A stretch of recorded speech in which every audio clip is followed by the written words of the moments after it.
This is a special live report from About Space Today.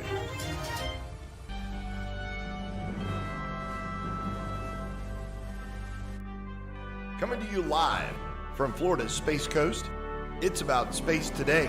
Good morning and welcome to our coverage of Artemis, NASA's mission to return to the moon to stay. I'm David Denault, and today we had anticipated a launch. We are in a hold at this point at T-minus 40 minutes. The planned hold was at T-minus 10, so we are awaiting a decision from the launch director whether we are going to go or no go. With more details on this is our Space Coast News editor, Dawn Meyer, who has been following the details of this. Good morning, Dawn. Good morning. We have been here since the very early morning hours in preparation for this. Bring us up to date.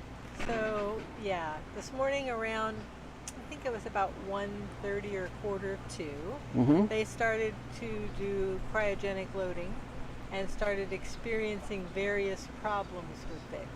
Now, the first thing that they thought they had was a leak in the hydrogen tank, which they managed to reseat it by warming it back up and then cooling it back down manually. And that went well, and they got everything loaded into the liquid oxygen and liquid hydrogen tanks.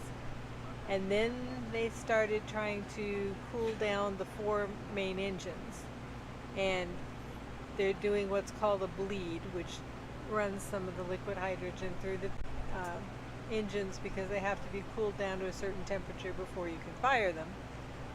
And engine 1, 2, and 4 went just fine, and engine 3 has not, and they've recycled it and done various things to it to try and get it to come down to temperature. And now they're having a discussion with the launch team as to whether we're going to try and launch anyway. We've got a little bee helping us. Or That would be we're going to have to scrub.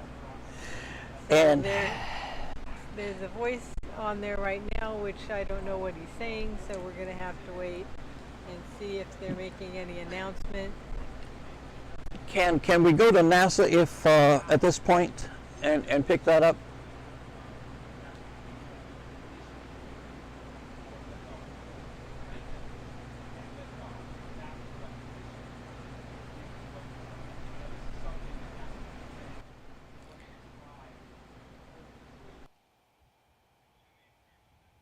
And so we are standing by.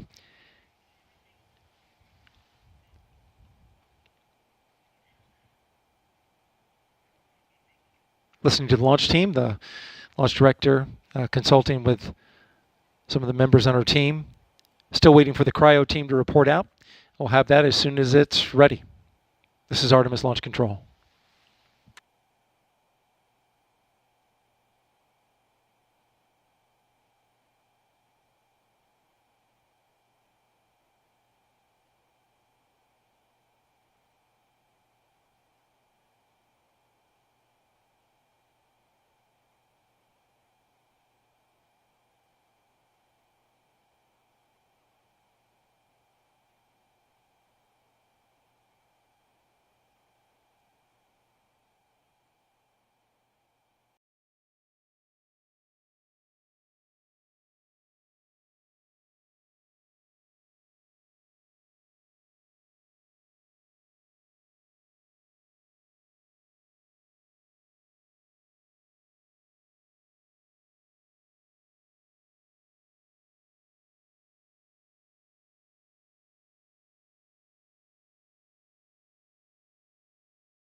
Welcome back. We are still anticipating an announcement from Launch Control, and we are on standby. Whether we're going to try to force the project ahead as they did during a one of the tests that they went around some of the issues that they had. So that's still a possibility, and we are just now going to have to stay and wait for NASA's decision.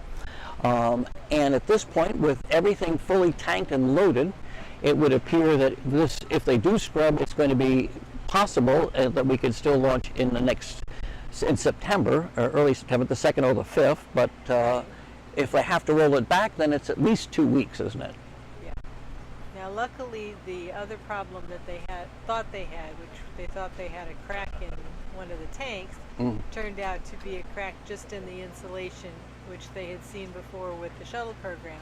And they were able to determine that it was okay, that the tank itself was not cracked. So that one they would have had to roll back, but since that was not actually the case, it was actually just extra buildup because of the crack in the installation. That one shouldn't be a problem. So it's just whatever is wrong with this main engine number 3. We'll have to wait and see what that's going to take to resolve that. Well, in the case that NASA can go ahead with this, it's going to be dynamic. They've said to us earlier that this could be, when it launches, we are 3.5 miles from the launch site itself, and they expect about 4 on the Richter scale as far as things go. And also, they said that once it clears the tower, people as far away as 45 miles will be able to hear the launch sounds, and that is absolutely amazing. Yeah, 'cause that'll be Orlando. Yeah, that's Orlando, absolutely. So we're just sitting and waiting, and we will continue to monitor this situation here at the Space Center. There's not much we can add to that at this point. Everything has been cleared. We've got helicopters flying behind us here, but everything has been cleared downrange. The weather is wonderful, and we'll just have to sit and wait this out a little bit. Dawn, what would you say? We've had about 600 media here, would you say? I think that's what they said we were going to have. Now, I'm not sure whether we have quite that many or not. Oh. It's pretty crowded in there. Yes. Almost had to sit on the floor. So the NASA newsroom has, at this point, the main focus, waiting for a decision from the launch director.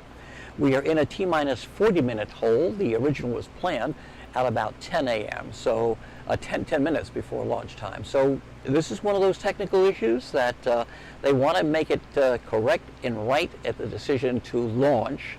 This will be a 42-day mission, so it's very important that this test flight go well in preparation to launch 3 astronauts on the next flight, which would be another year or so. And we expect to, again, look toward a moon landing in late 2025 for the first woman and the first person of color to land on the moon.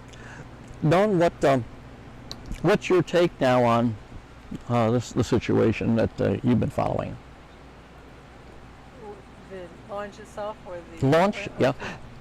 Well, it's been quite a, like I said, I've been here since about 1:45, so it's been up and down. They had, like I said, a number of issues that they've worked through. That all went amazingly well because I kept, I thought at 2:30 we were going to scrub and I was going to go home and go to bed, and then they got everything fixed, and then they went to the next one and they fixed that one, and then they went to the, just kept working around them. So, I mean, that's all going really well if they can just get this last one done. Otherwise, we'll be going to the 2nd of September, which is the next opportunity, because of the way they have to do the recycling of the tanks and that sort of thing. It's different than with shuttle. We got a 24-hour turnaround. This is a 72-hour turnaround. So we won't be doing it tomorrow because they got, but at least this time, in the terminal countdown demonstration test, we kept having all the cryogenic problems, and they got through all of those, which is really good. So, again, this is a test flight. So test flights don't always happen. Ah. Well, we are continuing to monitor the NASA launch control here, and we're hopeful that they can resolve the issues and we can launch Artemis, a new generation, America's next giant leap. So we are standing by, and that's about all we can say at this point, as we have not heard any more from mission control. They are in obviously very deep discussions. The Launch Control Center is to my right, you're probably the screen left there, it's just opposite us next to the Vehicle Assembly Building. So we're not far away from decision making anyway, and we hope that they can resolve this fairly quickly so we can continue our space program, as they say. And, we can, I guess, just come back later if they decide to launch today, or come back and make an announcement that they're not going to launch. Mm-hmm. Either one. So we, I guess we just have to wait here for just a little bit longer, and we will possibly just take a break.